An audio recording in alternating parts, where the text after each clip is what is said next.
we touched on Casemiro earlier, didn't we?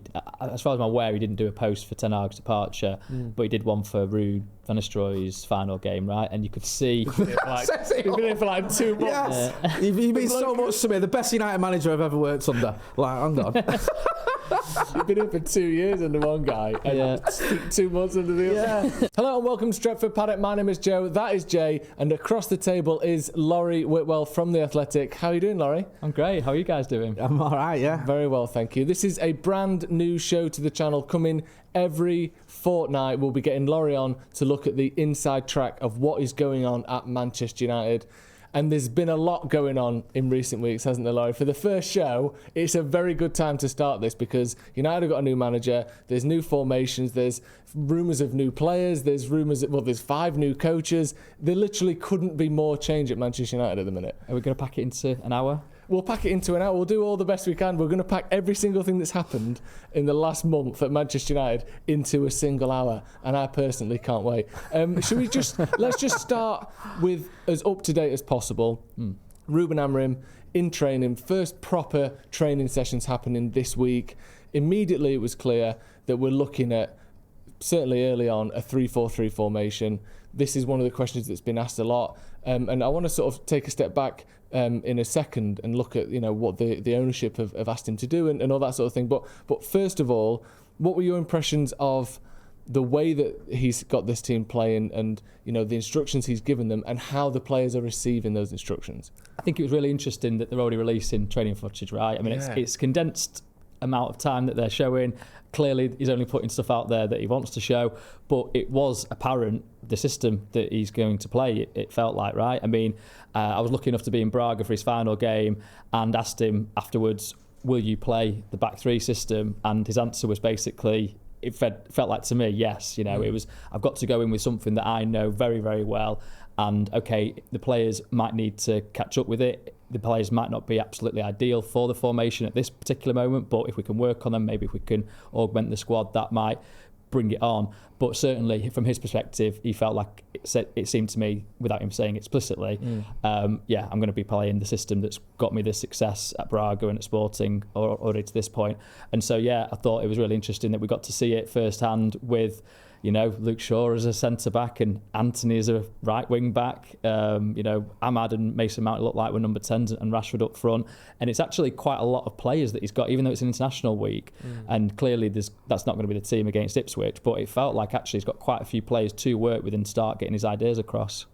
None of our players get in the international teams anymore because of the 18 months they've had, so that's one of the reasons. Sorry, Joe. No, you were saying that about the fact that he's obviously missing players for the international, not available, but he was still able to do it with the likes of Johnny Evans. It does feel very much like, look, this is a system, because even when you've not got Mazraoui, you've not got Dalot, you've not got Ugarte, you've not got Højlund, he's still using this system and using that formation with different options. So it does feel like this is what you're going to have to get used to. He's done it his whole career. At Casapia, his very first club, I think he started with a back four system and he played that for a couple of games. Then he lost his first two, nearly quit after his first 2 games, and then he won his 3rd game, and then thought, right, I need to change the system actually at this point. And then from that point, he's played this system. And so why, when you've got success, would you then come to Manchester United and change it? I mean, okay, he might look at the squad and think it's not quite right for that, but you've got to surely start with the idea, the concept that has brought you to this point. And that's what he said in his first interview, didn't he, with United's in-house media, that you will see an idea at the end of this Ipswich game, which, bold statement. I mean, to be fair, I suppose there's lots of ways of interpreting an idea on a pitch, right? But I think it was clear from his perspective that he wants to come in with a strong sense of who he is and what his team should look like. When you talk about the new tactics and what he's going to be bringing in. That question you asked him, by the way, just went everywhere, didn't it? Like when you were asking, I was like, "That's Laurie's voice," and it's like on every single thing I watched for the next 2 days was that clip. What was that like? It was fun. I mean, I didn't realise that they actually started showing the whole press conference from even when we walked in. So this is before Carlos Carvajal, who used to manage Swansea and Sheffield Wednesday. He was the Braga manager, so even before he came in and did his bit. So I'm, they're chatting away. I'm just quite glad that I wasn't doing anything silly, in front of this camera that I didn't realise was rolling. But it was great. I mean, it's obviously massive privilege that the Athletic were able to send me there for his final game. To be honest, I was a little bit surprised there weren't more English media there, because it was, his final public appearance before becoming Manchester United manager. I thought maybe I know a lot of places did send to his previous games, and had a long time in Lisbon, and said there was great stuff that was written around that from all the different media outlets. But this felt like a significant moment to try and ask him the two. I realised I didn't have that long. There was a lot of Portuguese questions. I didn't want to sort of intrude on their departure. I think it was quite an emotional setting for quite a few of them. They'd really got to know him pretty well, and were very thankful for the good times that he'd brought and the respect that he had with the journalists. So managed to get a couple of questions in at the end, 2 in one go. The Ruud van Nistelrooy question, and then obviously the tactics. I just feel like they were the two big issues at that moment. I mean, the formation is going to be a question for the rest of the season, I'd imagine. In terms of how it's going to work actually out. But we obviously had a bit more clarity on Van Nistelrooy's role as well. Yeah, just sticking with that sort of training and stuff that we've seen this week for now.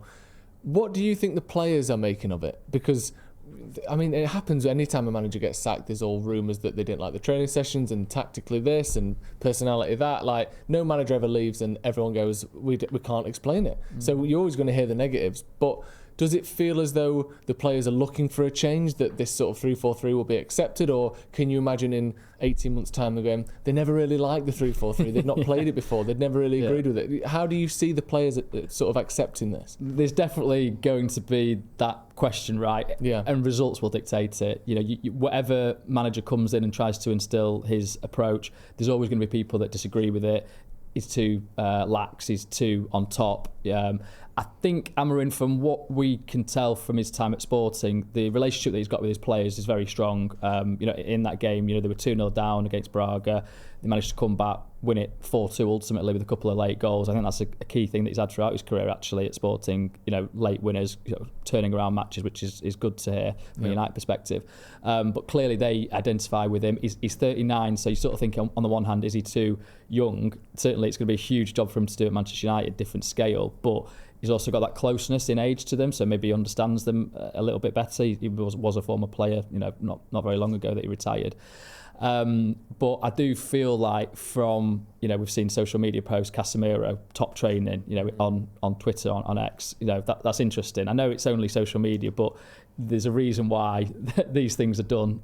Marcus Rashford on Instagram, top training session. So, they might have just done that because they wanted to get that out there, but I feel like they would have just stayed silent if they had any kind of qualms about it. Clearly it looked like a positive training session.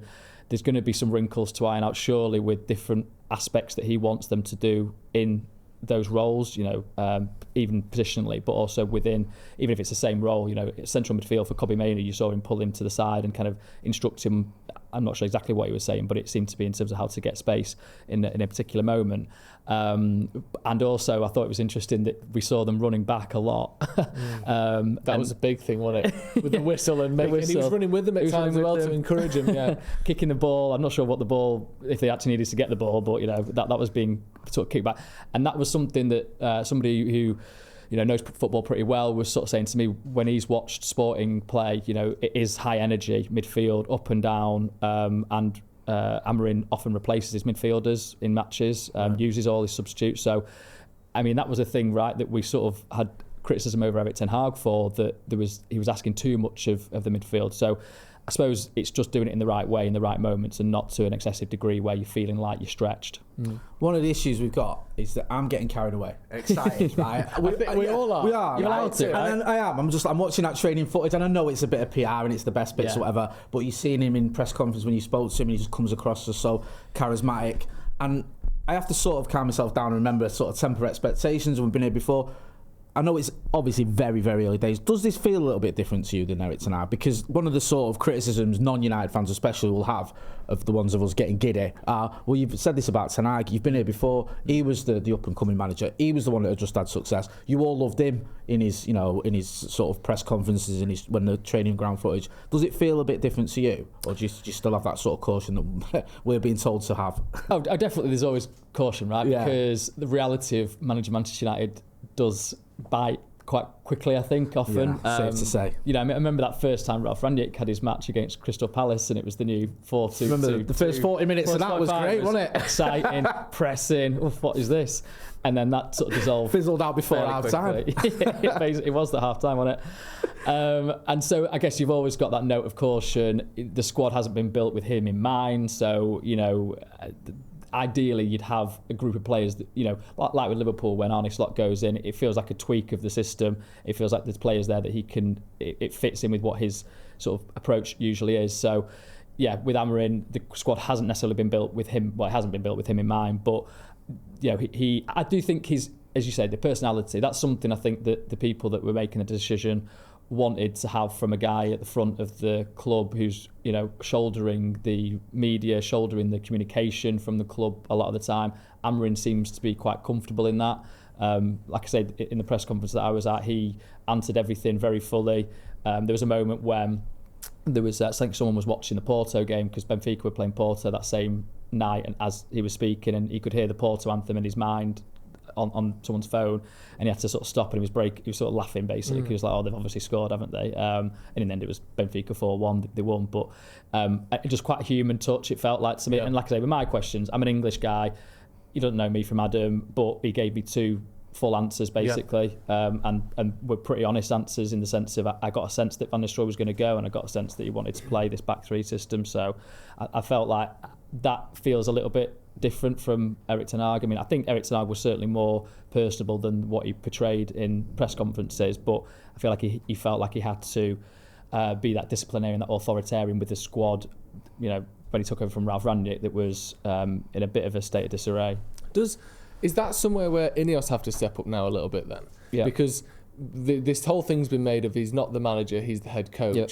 So then now there's a void that used to be filled by, you know, a Sir Alex Ferguson or a Jose Mourinho, this kind of, you know, almost dealing with how the squad are between each other, between training sessions. Like, there was almost like a fatherly element to the manager as well. Whereas now, some of that's been sort of stripped back, and you're the coach, he's on the pitch with a whistle in his mouth, shouting people up and down. Who's going to fill that job? Is that where Wilcox and Ashworth and Berrada come in? Because obviously I like this idea of modernising and doing things differently, but then, you know, in the past, Fergie would sit in his office and watch training through the window at times. Obviously, other times he'd be down there as well. But who's doing that now? Who's making sure that if Amorim's going to be a bit more smiley and friendly, who's the disciplinarian when something does go wrong? Because it is hard to be mates and, you know, boss. Do you know how that's going to work? Yeah, it'd be really interesting to see how that actually does work in practice. Yeah. I mean, I think Amorim certainly has got that hard edge. We've had stories told to us that we've reported on about, you know, people being, you know, sanctioned quite heavily. You know, if you mess up, if you're not professional, he does not like that one bit. So I think he does have that edge to him. But that being said, the whole idea of, you know, INEOS and Ratcliffe coming in is that there's a new structure where, you know, there's a sporting director, Dan Ashworth, at the helm of it, who, you know, a head coach reports into. Then you've got Jason Wilcox, the technical director, whose role is more at the coaching sessions, at the training ground, seeing things firsthand, sort of trying to, you know, ask the coach if he needs anything, particularly, you know, reporting back then to the executive structure. You've obviously got Omar Berrada, the chief executive, who I think played a pretty crucial role in Amorim coming across, which is interesting in itself. And then obviously Sir Jim Ratcliffe and Dave Brailsford sort of at the top, you know, from the INEOS point of view. But yeah, you've got there'll be different moments when I think they get involved, and it'll be intriguing to find out when those moments are, because yeah, as we've seen previously under Erik ten Hag, it's never a plain sailing experience as United manager, head coach, and I think even though there's a lot of positivity about Amorim, issues will crop up, no doubt. I just wanted to go back slightly, Laurie, on something you said earlier about the players weren't brought in for him. I think you mentioned there that they're not his players. There is a lot of rumours and people looking at it. You'll have seen it, yeah.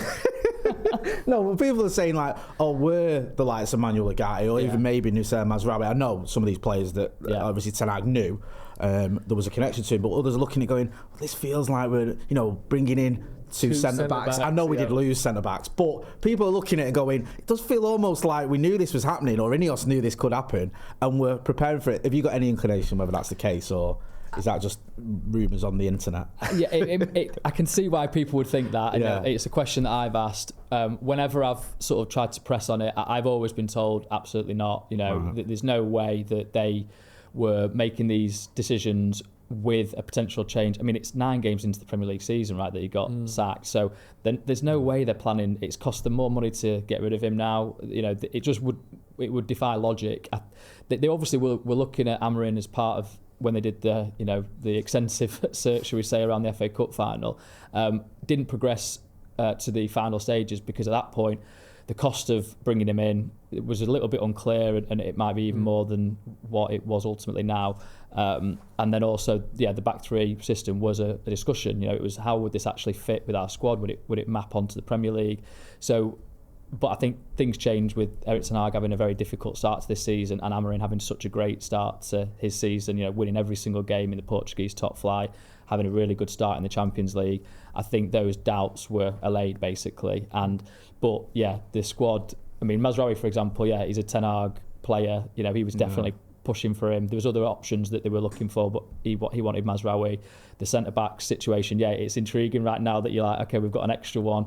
But, I think Lenny Yoro was a collaborative thing, certainly. Ten Hag was totally on board with it. But, I think the club really wanted to get that one done because it felt like a pretty significant move to make ahead of... I remember being here, actually, Joe, and we mentioned Yoro, and you said, when Real Madrid are sniffing around, they usually get their player, and actually on this occasion, for whatever reason, okay, they might say, well, United paid a lot of money for him and he had the metatarsal issue, but United got him and he's now back, fully fit. Great timing for Amorim, right? That you've got Shaw, Yoro, who else is there?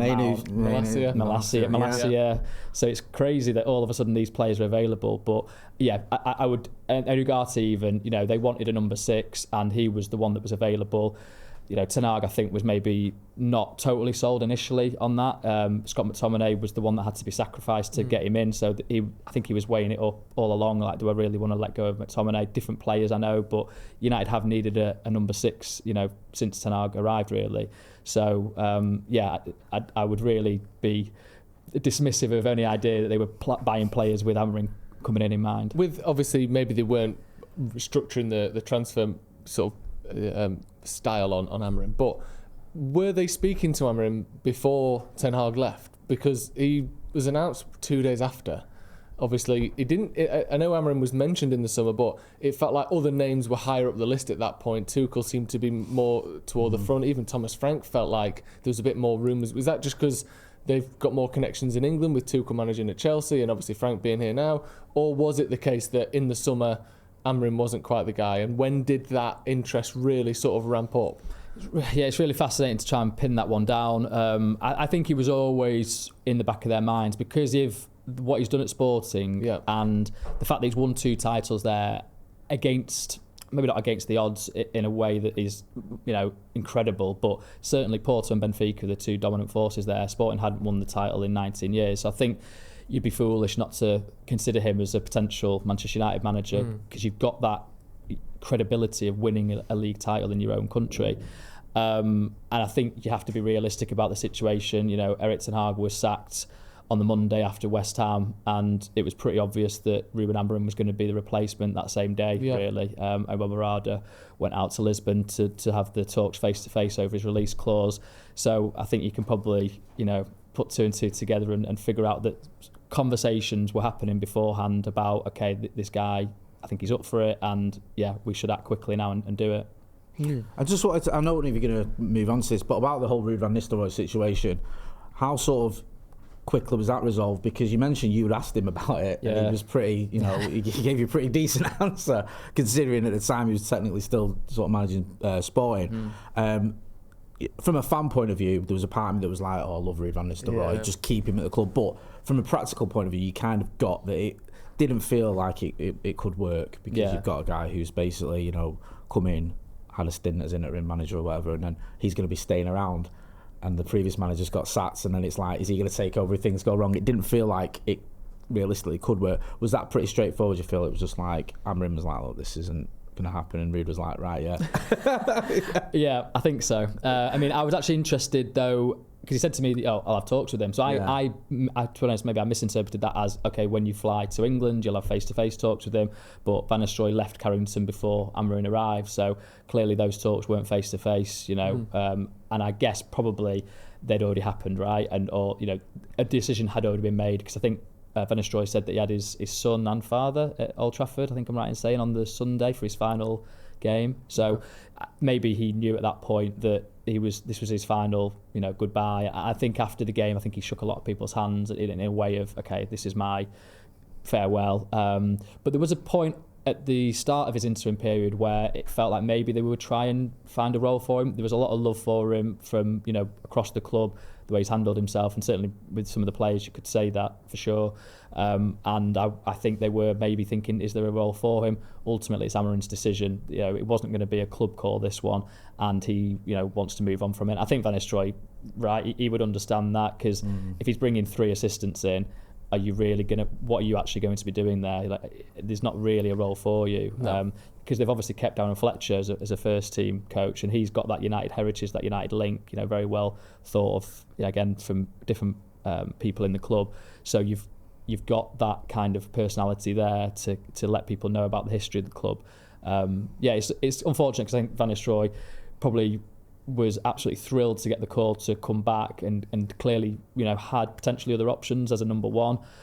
In the end, he's probably, I think this 4-game period has helped everybody in that it's given Amorim a little bit of space to then finish off his job at Sporting. It's given Van Nistelrooy an opportunity to enhance his CV, and it's given the executive a little bit of breathing room, I suppose, just to transition from Ten Hag. Just mention the executives there. You wrote in your piece talking about Amorim the other day about how Amorim bringing up Ratcliffe and Brailsford, director of sport for the former INEOS Empire, seems telling, because he mentioned those by name in his quotes about the players. He said, Sir Jim and Sir Dave, but especially Omar, Dan and Jason, I felt a connection and I felt we're in the same moment. We want to do something special in the club. That was a key point. You mentioned further on as well that Berrada was a pivotal figure in Amorim's arrival and was the first to greet him at the Carrington training ground. There was mention of Southgate, of all these other people. Who was it, as far as you're aware? Was it Berrada that was sort of leading the way for Amorim? And did some of that maybe even come from these rumours of City wanting him a few months ago when Berrada was at City? Is he a man that Berrada's liked for a while then? I think so, yeah. I mean, I think the City model is a model that I think a lot of people, okay, it's Guardiola, right? So once you've got him in place, and the guys from Barcelona, they've got that synergy. They haven't really had to try and reinvent that at all since he's been in there. But I think the idea that they were always looking for who would replace Guardiola, because every year it feels like he's sort of saying, this might be my last one. So having a contingency plan, I'm sure Amorim would have been part of that. Could he come across and do the job at City? Hugo Viana was in the press conference room at Braga when Amorim was saying goodbye. They're apparently very, very close. Their wives, I think, work together as well. So that would have been an obvious one. If Viana goes across, do I go and get my friend, who I know is a very good head coach, across as well? Alternatively, they might have been thinking, I think this is possibly the reality of it, Guardiola, people I think are expecting him to stay for another year now, so that job is not going to be available, and Viana knew that. I'm sure Amorim knew that then, and I'm sure Berrada knew that. You know what I mean? So it also feels like a lot of knowledge there. So, but at the same time, let's not wait around. If we feel that we've got an opportunity now and we need to make a change, which I think they'd come to the conclusion clearly that they did after the West Ham defeat, albeit I'm sure the sort of conversations were happening a little bit before that. I think that he's been an interesting figure in all this. But also, as you mentioned, Joe, there, the fact that he himself brought up Sir Dave, Sir Jim, I think is interesting, because, that clearly shows some kind of, relationship, communication there, doesn't it? How much of an advantage do you think that'll be, Laurie? Because one of the sort of clouds hanging over Erik ten Hag was this idea that he wasn't INEOS's guy. He wasn't Berrada's guy, or, Wilcox or Ashworth, sorry. It was they inherited him basically, and in some ways he felt like they were almost stuck with him. And even after the FA Cup final, it felt like it was a begrudging sort of, we're going to keep you on. Do you think this, because he's their appointment, this gives him a little bit more patience and breathing space that perhaps Erik ten Hag didn't have? Has to, right? Yeah, because I mean, this now is on them. So if it doesn't go well, then that's where the questions will be. I think you had Erik ten Hag there as a person that people would point to and say, okay, well, this needs to change. It's not working. He's the person that needs to change. Now it's definitely a sort of INEOS, all that sort of group. I sort of say INEOS, but I know that Berrada, Ashworth, and Wilcox don't work for INEOS, but that you just sort of use them as a catch-all. I use that. INEOS. We know what you mean. We do it ourselves. It's just INEOS. The shorthand. So, and I therefore think that they will want to make this work. You could say that they tried to make the Ten Hag thing work because, they probably undermined his status by looking at different managers around the FA Cup final. Certainly that was a hugely, motivating factor, I think, in what happened on the pitch that day.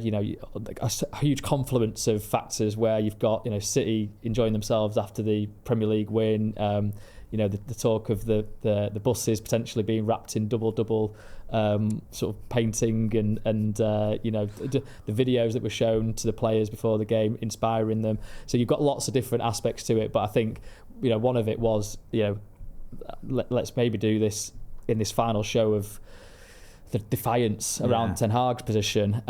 But then again, I think ultimately maybe that just chipped away at his authority. But they did try and support him in the summer with signings, the new coaching, freshen it up. So I think they would have. I don't think they wanted to make a change at this point in the season. No way. They would have ideally had it work. Have a full season, then evaluate. Once everyone's in the building properly and kind of can really get to grips and understand the club fully, I think that's what they would have liked to do. But I think, to your point, Jay. So I know I've gone. No, it's interesting what you're saying because it's such a weird situation. Yeah. And even after that cup final, it was. We said it, didn't we? Yeah. We almost laid out, and this isn't because we're so smart, it's because it was plain to see, a pathway to Ten Hag not being here by Christmas. Like, everyone knew that if we didn't start the season well, he would be gone by, December, I thought maybe, or Christmas would be the kind of the line. Obviously, it was well before Christmas in the end. But the last season was so bad in the league. Then they did this whole public thing of looking for another manager, but we can't find one, like some sort of weird kind of reality dating show or something. Where I don't even know. You're all rubbish. Yeah, exactly. None of you've gone through to judges' houses. Yeah, it was that kind of feel, wasn't it? It was literally like, for the first time ever, they've decided to not have a final. They're just going to keep them out. Like, it was bizarre. Like, I've never seen a club do that ever, and it'd be so public. And then, obviously, off the back of that as well, some of the players that he'd signed, Ten Hag, and like the likes of Anthony and I think Casemiro as well, still being here, were kind of a sign of like he's sort of linked to these players so intrinsically that if they don't start the season well, it's like he's been worse almost. And we saw Casemiro against Liverpool. Anthony's barely even played. It felt like he was, we could all see how it would go wrong very quickly, and then it did, which maybe wasn't too surprising. But do you think that INEOS will get into Ten Hag a little bit now? Do you think that INEOS will have learned from that? Do you think that they could have done things differently? Do you think they regret anything that they did? Because on one hand, you've got to, if they clearly weren't happy with him, it makes sense that they sort of had a look around, but it does undermine the manager when you do that, doesn't it? Yeah, I think they'll have to evaluate what went down and whether they could have done things differently. They will say that Dan Ashworth, Omar Berrada weren't officially working for the club. Clearly they were in the loop. Jason Wilcox was only just starting in the April. So it's a sort of fresh, structure, and they really did want to get that in place first and then address the kind of footballing aspects. Because I do think that for all the control Erik ten Hag did have, that sort of support structure around getting the right kind of player in, or just little details where you need a sort of more a higher power than a manager or head coach to come in and tell a certain player, okay, that's not on, this is how we do things, So I think they were aware of that. Then you look even the medical side of things, that's clearly still, a developing situation. That was something that Erik ten Hag last summer, summer 2023, wanted addressing sooner than it was. Sorry. And so, yes, but they will obviously think back and go, could we have done it differently? Could we have actually said, thank you very much, Eric, you've won the FA Cup here, but we're going to say, goodbye and we're going to move on. That would have maybe been more tricky with the fans. Like, I know that a lot of fans were thinking it's done.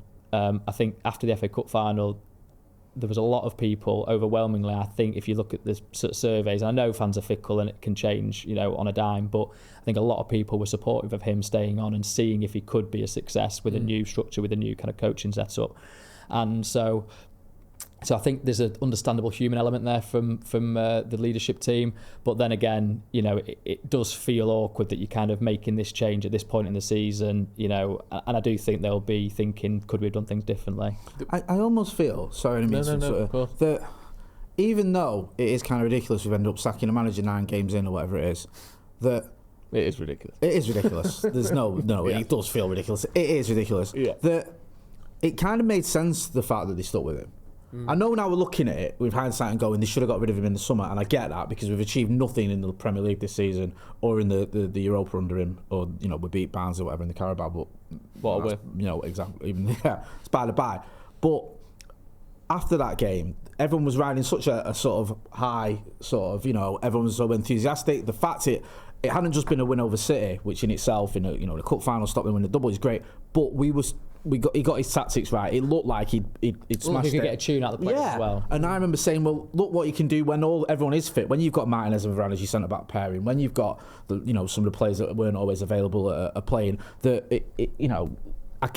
was like, we were there at Wembley, sort of, let's stick with him. Yeah, it kind of makes sense. So I understand it. And I think now people looking at it going, oh, it was a big mistake. The only thing I didn't think was right was this whole public sort of looking at other managers. That was the bit that felt to me was just a bit stupid, because it just left you looking daft when the actual sticking with Ten Hag, even though you might go, well, fans are emotional, like you said, fans are fickle, I get all that, but it did feel a bit right, because he could point to the fact he's won back-to-back trophies, and it's not something that's very easy to do, because otherwise everyone would do it. Yeah, and people would, if they'd sacked him at the end of the season, people would, even now, and I might even be one of them, saying they went too early on that. Yeah. The new manager would have to do so well for people to say, well, look at all the injuries he had last season, and he did win a trophy, and he beat, sort of outclassed Pep in the final, and no one does that, and, he'd have too many things on his side in terms of, you went early on it. Yeah. You got it wrong. I almost think they were in a shit situation, basically, where you either keep him and let him prove himself to be not right, or you sack him and everyone says you went too early, and he almost becomes a martyr for whoever the next manager is, when it's like, well, it's happening again, look, and they're just going to... they were in a really tough position.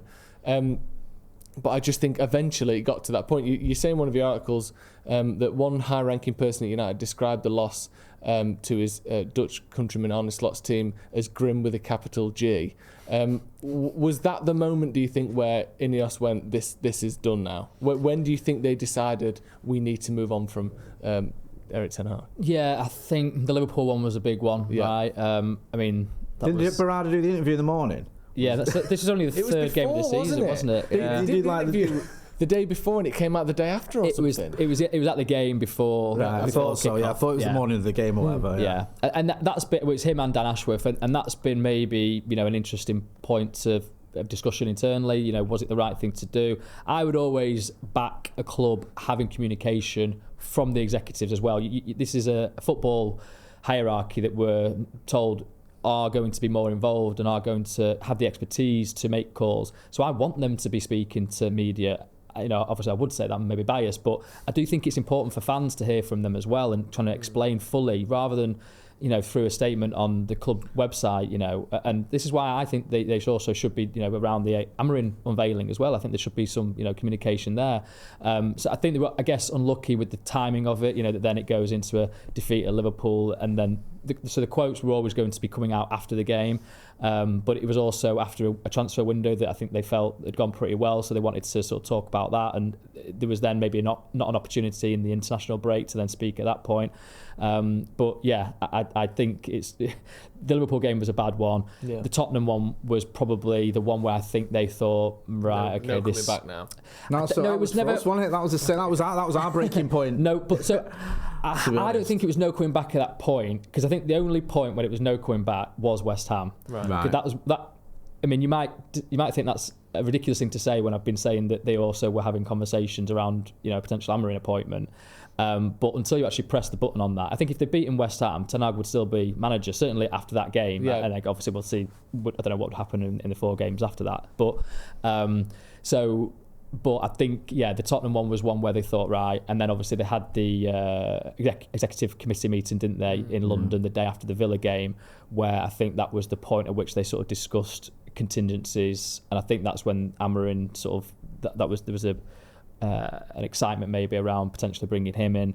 And then you had the Fenerbahce game, the Porto game, and then the West Ham game. And I know it was an unfortunate way for Ten Hag to lose his job. The VAR decision. They played really well in the first half, but I think they just thought this isn't going to change. This is repeated stuff that's happening, even though it might not all be Erik Ten Hag's fault. Yeah, two things can be true. He can be probably not the right manager and also be very unlucky. And there was a lot of decisions and things that, like injuries, that are just horrific injury record, and then some of the VAR decisions. I know the game was probably done, but the Bruno sending off the VAR penalty that everyone agrees wasn't a penalty. But I just on your point on the executives, that's what we've always said, haven't we? That was one of the sort of criticisms we have under the Glazers, like the likes of Ed Woodward and Richard Arnold. They never spoke. Very rarely. I think Ed Woodward did that interview, didn't he? Years ago, where he said we can do things in the transfer window that other people just dream still of. Take the mickey out yeah, of it now. And we'd have barely heard from him. That's probably why there's a reluctance sometimes for them to speak publicly, because you are, the Liverpool one we're talking about now, so they spoke publicly, and then it kind of goes badly, so they're thinking, why didn't they just do it after a game? That was, I get you point about the timing, but it did feel a little bit naive. They've got some of the biggest media people in the world looking for us. We know that you don't film a video before a game and then you don't know what's going to happen here, guys. They need to get you boys in, did they? Well, I just at least advise them to wait. I've seen a few horrible results against Liverpool in my time, to know that you don't start bragging before the game about how well everything is going and how much you love this manager. Wait until you see what happens, because we've had some horrific results against them in particular. I think they would say that if they'd left it late, then it wouldn't have been reported on as much, or I don't know, it wouldn't have quite held the attention. I would still say, back yourselves. You've made it to these positions at Manchester United. You've obviously done good work in your careers to this point. Just own it. Back yourselves. Speak. As plainly as you can do. It was tricky for them because they were obviously being asked about how much involvement they had in the Ten Hag, decision, and they were having to sort of, choose their words very carefully. We never even heard of that name until we arrived on January. That was him. That weren't anything to do with me. Yeah. Love that. You mentioned in one of your articles again about the players and their responsibility, because I feel like what happens is there's this battle between fans and media and in the pub about whose fault is what's going on. We're not winning games. Is it the manager's fault? Is it the players? Where's the slide? Who is 70-30? Whatever. And then the manager gets sacked, and all of a sudden it was all just the manager's fault, and now the new manager's here and everything's going to be amazing, and yet the players are obviously the same. You mentioned in your article, you say players must take some blame for that, but people in the hierarchy acknowledged, but they reasoned there comes a point when the manager is responsible through deficiency of motivation or communication. So, as we all know, eventually the manager's the one who takes the ultimate sort of blame for things. But what do you think that ownership and the hierarchy's thoughts are on the current squad? Do they see there being issues in there that still need replacing? Do you think that they kind of blame them for what happened to Ten Hag, but obviously Ten Hag had to take the blame? Or do you think that, right, Ten Hag's gone now, these players are great again and everything's going to be fine in 18 months' time? No, they know the reality, I'm pretty sure. Like, they obviously had, from, January when they kind of got the keys to Old Trafford, there's been a lot of, conversations, with squad members. They obviously all were over in LA, in America for pre-season, so which I think is important. They're seeing things firsthand, and I think they know that the squad needs work. Right? I don't think there's universal thinking that it was an absolute slam dunk of a transfer window, for example. That being said, I think they also think that it should be a lot higher than 13th at the moment. Although, having said that, it's 4 points off third. It's crazy, right? This situation. You think that would be 5th, wouldn't you? You're 4 points off third after 11 games. It's probably 5th. No, we're 13th. We're literally one of the worst teams in the league, and yet if we win 3 games in a row, we'll probably be in a Champions League spot, which is absurd. But so that's what I think. That's also why they made the change, because they're thinking, right, this season isn't a write-off, and that's why they didn't want to go for an interim as well. I know obviously Ruud had the 4 games, but we saw what happened with Ralph Rangnick as an interim, and the kind of dishevelment that led to when players knew that this guy wasn't around for the long term. They know that Amorim is around for the long term, probably more than any manager previously. I know Ten Hag got a 3-year deal. I know Amorim's 2.5, right, with a +1. But there's a sense, right? I think everyone can understand that he's 39. If he gets it right, if there's signs of encouragement, it doesn't even have to be an incredibly successful season, I think, for people to go, okay, this guy's going to be lasting a long time. I think if there's a slow, steady improvement in performances, an idea that he speaks about, I think that'll be enough for people to realise that he's here for a long time. Just on that, sorry, to bring it back to Amorim a little bit, you wrote a piece about these 5 new coaches that are coming in with him. I'll go through the names, not that, that maybe shines too much light on their careers, but Carlos Fernandez, George Vital, Adelio Candido, Emmanuel Ferro and Paulo Berrada. Some of these guys are in their late 20s, I think it's a 28-year-old, a 29-year-old. It's a very young, very sort of vibrant kind of team. Do you think that, like you said there is an acceptance that this is going to take a while, and we've got people in here who probably won't reach their kind of managing peak in terms of maturity for maybe decades. Like look at Ancelotti, seems to be getting better with age. Do you think that they're going to be given a bit more time now? Do you get the feeling that INEOS have gone, we've made this decision and we're going to stick with it? Do you think that that's in their mindset? Because they rattled through managers at Nice, didn't they? They were a bit of a conveyor belt there to try and find the right person. Yeah, although I think when they found their guy, he's obviously now at Ajax, isn't he? But I think they sort of were happy with that and wanted to, totally trust in that. I suppose you've got conflicting thoughts in that Sir Jim Ratcliffe, who's, I say, influential on the whole club, he's in a hurry, right? He's 73, I think, so he wants to see United come to sort of greatness again, return to the real success days in his lifetime, and so you've got that pressure. Well, at the same time, an idea that they want to instill a process-driven, methodical, logical kind of way of working, which requires, it seems to me, to have somebody in there for a prolonged period of time so that people understand the requirements and know what is expected of them. So I feel like they want this to work, right? I mean, maybe you could look at it and go, he's not got a 6-year contract like David Moyes, but I think those days feel like they're in the past, right? I mean, managers, head coaches get 2-3 years, and I'm sure if he's a success this season, if they finish in the Champions League places, we'd all consider that a hugely successful start, right? Especially after the start we've had, 100%. I just wanted to go back slightly and just ask you about, you mentioned the players, and obviously we've got this whole new coaching staff and Eric Ten Hag's gone. What was it like, do you feel like, between the players and the coaching staff and Eric Ten Hag towards the end? Did things degenerated a little bit? Because I don't want to look into too much into things, but you mentioned earlier as well about social media posts, and it was quite telling that some players wished him luck, others didn't. And these are players that are on social media and are quite active, so it's not like they don't post anything. And it seemed to sort of have that feeling that the players, I wouldn't say they'd stop playing or whatever, because obviously, we did have some decent results as well as bad ones this season, but there were sort of, I don't know, just a feeling that a lot of players have got fed up with him. And in turn the coaching staff maybe, other than Ruud. Yeah, that's possibly, I think that's maybe a fair representation. I mean, we touched on Casemiro earlier, didn't we?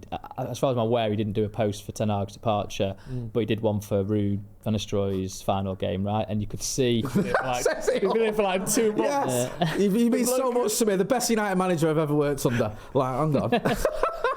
You've been here for 2 years under one guy, and 2 months under the other. I mean, you mentioned last time we were on there. I reported. Him and Rafael Varane voiced a preference for Zidane and Ancelotti's style of management, and Ten Hag is very much a, teach kind of coach. Video sessions, repetition. If something's not right, and you have to admire that. He was a workaholic, I think. From what I can tell, and so that's what you want from your head coach manager. But at the same time, there's people that have won things, in a different way. 5 Champions Leagues for Casemiro. He's probably thinking this isn't how you win. So there's that natural conflict there. Van Nistelrooy, obviously, having played at Real Madrid, more of a, I think probably from his perspective, Casemiro's perspective, I think could understand that. So that's probably why there's a bit of a good relationship there. But I think, there was probably, a portion of players that had kind of, it just wasn't going to translate for them no matter what. But then at the same time, you had Kobe Mainoo, Alejandro Garnacho speak very highly of him, and I think his approach with them, they're young players coming through, and maybe this is it. They're more grateful for the opportunity to play for Manchester United, but at the same time, I think he was quite hard on them. He wasn't always praising of them, and they responded in a way of, okay, well, we'll hear what you're saying and we'll improve, or we'll show you. So it's never quite as straightforward as be nice to players, they'll play for you. Sometimes you do need to be, a bit of a bastard.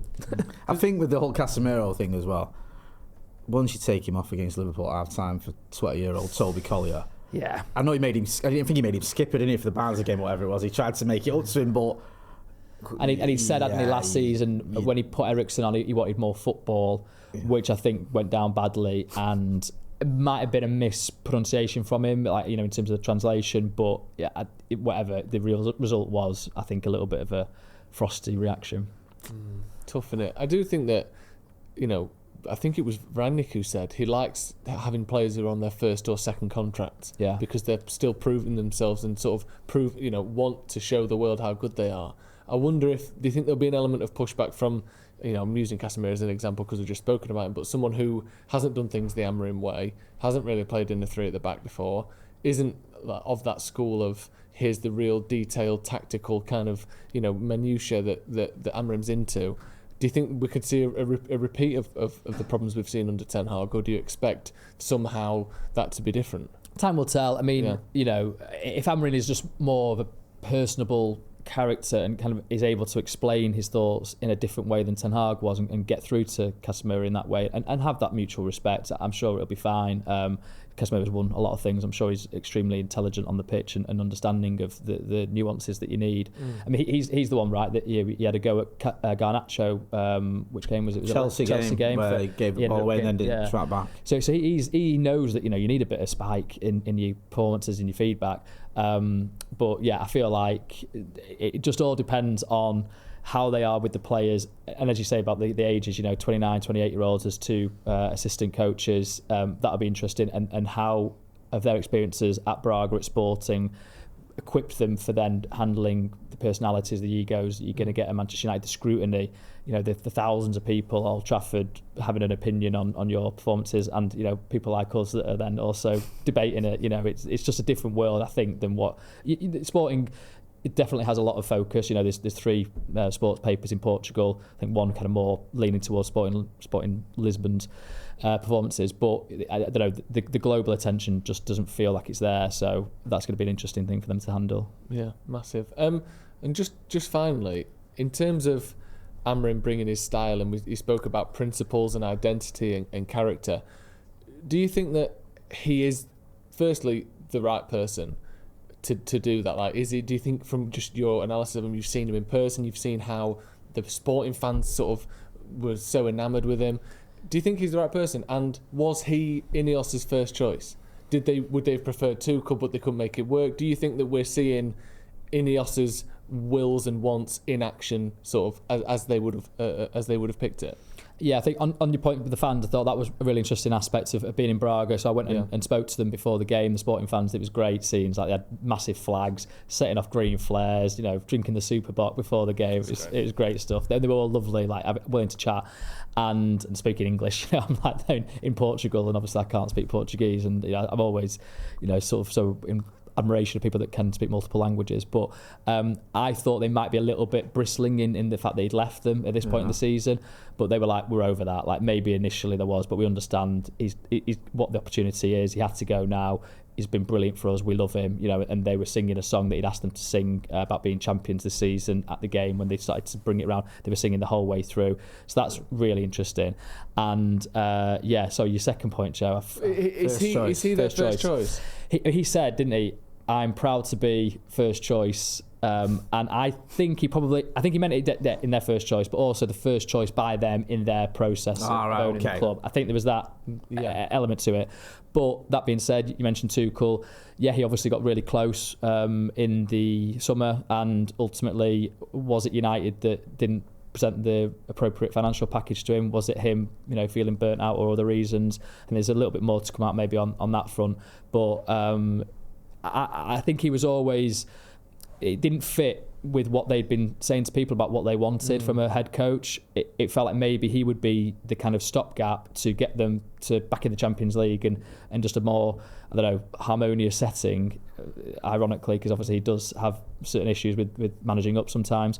But I don't know, I never got the feeling that this was a guy they were absolutely determined to appoint. And whereas Amorim feels like he's on an upward trajectory, he's got that cachet of doing something that's a bit unexpected by going in at Sporting, and he's got a certain pull, personality wise. So I think, I don't know, I feel like certainly in this round he was 100%, their number one choice, and from what they say, the only person they spoke to in terms of a managerial appointment. That's great. Hopefully you'll get the time that kind of favouritism or favourability will bring him. Laurie, 50 minutes have flown by there. That was class, fantastic. Yeah. Loved it. Great first show. Obviously, like we said at the start, this is going to be coming every other week, so get your thoughts in the comments. Thank you very much, Laurie, for coming on. Thanks for having me. Go and check you out in the Athletic and Soak of the Devils doing the live tours as well. I know, thanks for that. Back from Dublin last night, so I went to get you guys straight away off the plane. So appreciate that. Appreciate you coming in. Yeah, thank you very much. Yeah, all the links to Laurie's other stuff will be in the description, so go and check him out. Thank you for joining us at home. We'll see you in a bit.